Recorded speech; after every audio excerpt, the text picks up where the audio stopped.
శ్రీ గురుభ్యో నమః. సర్వమంగళ మాంగళ్యే శివే సర్వార్థ సాధికే శరణ్యే త్ర్యంబకే దేవి నారాయణ నమోస్తుతే. అందరికీ నమస్కారం.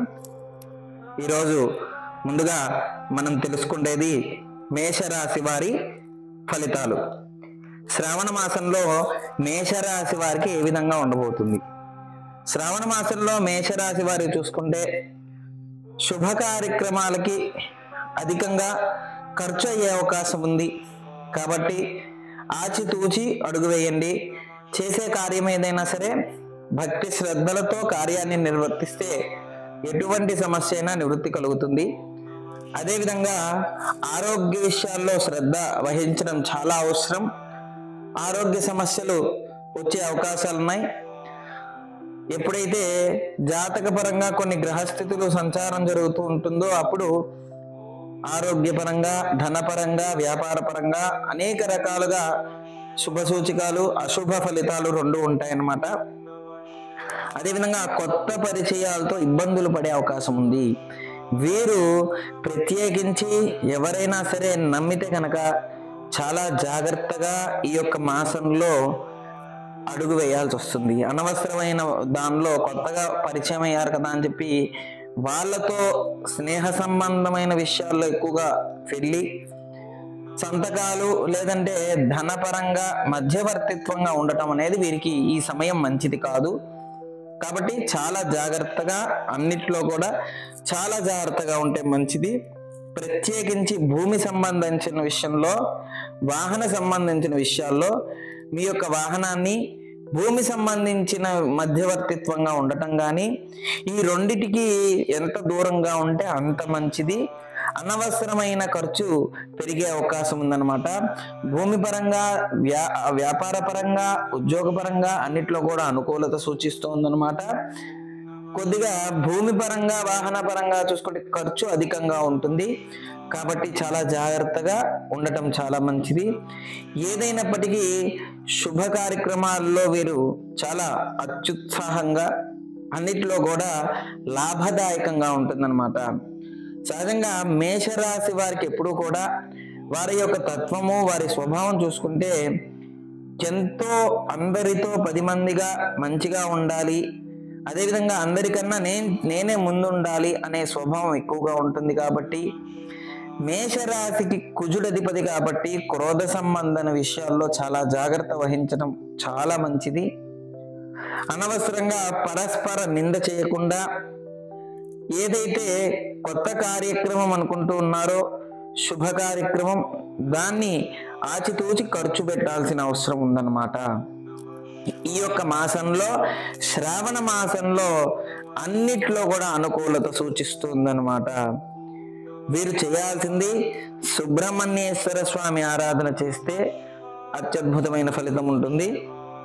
ప్రత్యేకించి ఈ యొక్క మాసానికి లక్ష్మీదేవి స్వరూపంగా, లక్ష్మీదేవి అనుగ్రహం పొందటానికి ప్రత్యేకించి సుబ్రహ్మణ్యేశ్వర స్వామి, లక్ష్మీదేవి ఈ రెండు ఆరాధన చేస్తే ధనపరంగా అధికమైన ఖర్చు కంట్రోల్ అవ్వటానికి సుబ్రహ్మణ్యేశ్వర స్వామి పూజ చేస్తారు. అదేవిధంగా ఒకవేళ ధనం రావాలి అంటే లక్ష్మీదేవి ఆరాధన చేస్తారు. ధనం రావాలి, వచ్చిన ధనం నిలబడడానికి సుబ్రహ్మణ్యేశ్వర స్వామికి, అదేవిధంగా లక్ష్మీదేవి ఆరాధన చేయడం మంచిది. సుబ్రహ్మణ్యేశ్వర స్వామికి వచ్చేసరికి సుబ్రహ్మణ్య అపరాధ క్షమాపణ స్తోత్రం, అదేవిధంగా మరి లక్ష్మీదేవి వచ్చేసరికి మహాలక్ష్మి అష్టకం అన్నమాట. ఎప్పుడైతే భక్తి శ్రద్ధలతో ఈ విధంగా ఆచరిస్తారో ఎటువంటి సమస్య అయినా, ఎటువంటి ప్రభావం అయినా నివృత్తి కలిగి సుఖ సంతోషాలతో ఉంటారన్నమాట. అన్నిట్లో కూడా యోగదాయకంగా ఉంటుంది. ఏదైనా సరే జాతకంలో కొన్ని గ్రహస్థితుల మార్పులు జరుగుతూ ఉన్నాయి కాబట్టి ఈ యొక్క మార్పు సమయంలో అద్భుతమైన ఫలితం అనేది వీరికి గోచరిస్తుందన్నమాట. అన్ని విధాలుగా కూడా ఆగస్టు నెలలో చాలా విశేషమైన ఫలితం అనేది శుభసూచకంగా ఉంది. కాబట్టి అన్నిట్లో విజయం సాధిస్తారు. ధన సంపాదన పెరుగుతుంది. అన్ని గ్రహస్థితులు మార్పు చెందడం వల్ల వీరికి అనేక అవకాశాలు ఎదురవుతూ ఉంటాయి. ధనపరంగా అభివృద్ధి ఉందన్నమాట. అదేవిధంగా సంతానపరంగా యోగదాయకంగా ఉంది. ఎవరికైతే సంతానం లేదో వీరికి శుభవార్త వింటారు. సంతానపరంగా విచారం చెందే వారికి శుభవార్త వింటారు. కాబట్టి మంచి యోగదాయకంగా ఉంది. అన్నిట్లో కూడా ధన సంపాదన పెరుగుతుంది. అదేవిధంగా దంపతుల మధ్య కూడా సఖ్యత ఏర్పడుతుంది. ఇప్పటి వరకు కూడా సఖ్యత లేకపోతే సఖ్యత ఏర్పడే అవకాశం ఈ యొక్క మాసం నుంచి ఉంది. కాబట్టి ప్రత్యేకించి సుబ్రహ్మణ్య అపరాధ క్షమాపణ స్తోత్రం చేయడం వల్ల అన్నిట్లో కూడా విజయం సాధించవచ్చు. అన్నిట్లో కూడా ధన సంపాదన పెరుగుతుంది. ధనపరంగా ఆర్థిక పరంగా లాభాలు చేకూరుతాయి. గ్రహస్థితులు గ్రహ సంచారాలు చూసుకుంటే వీరికి మరి ద్వితీయంలో శుక్రుడు, తృతీయంలో గురువు ఉన్నాడనమాట. అదేవిధంగా చతుర్థంలో బుధుడు, ఈ యొక్క గ్రహస్థితులు పంచమంలో కుజుడు కేతువు గ్రహస్థితులు జరుగుతున్నాయన్నమాట. వ్యయంలో శని ఉంది. కాబట్టి ప్రత్యేకించి మొత్తంగా వీరికి కర్మ సంబంధమైన విషయాల్లో ఎక్కువగా పాల్గొనడం జరుగుతూ ఉంటుంది. అదేవిధంగా వీరికి పంచమంలో కుజుడు కేతు ఉన్నాడు. కాబట్టి ఎవరైతే సంతానం గురించి ఆర్తితో ఈ యొక్క సుబ్రహ్మణ్య అపరాధ క్షమాపణ స్తోత్రం సుబ్రహ్మణ్యేశ్వర స్వామి ఎవరైతే ఆరాధిస్తారో వీరికి ఈ సమయంలో ఖచ్చితంగా కూడా సంతానం కలిగి తీరుతుంది. ఈ జాతక పరంగా వీరు శుభవార్త వింటారు. ఏదైతే ఇప్పటి వరకు వీరు అనుకున్నారో అన్నిట్లో కూడా విజయం సాధిస్తారనమాట. అదేవిధంగా తృతీయంలో గురువు ఉండటం వల్ల విద్యాపరంగా, అదేవిధంగా సోదరులు మనం అంటే అన్నదమ్ముల మధ్య కానీ అక్కదమ్ముల మధ్య కానీ అనుకూలత సూచిస్తూ ఉంది. మేషరాశి వారికి అన్నిట్లో కూడా అనుకూలత సూచిస్తుంది అన్నమాట. చతుర్థంలో బుధుడు ఉండటం విశేషం.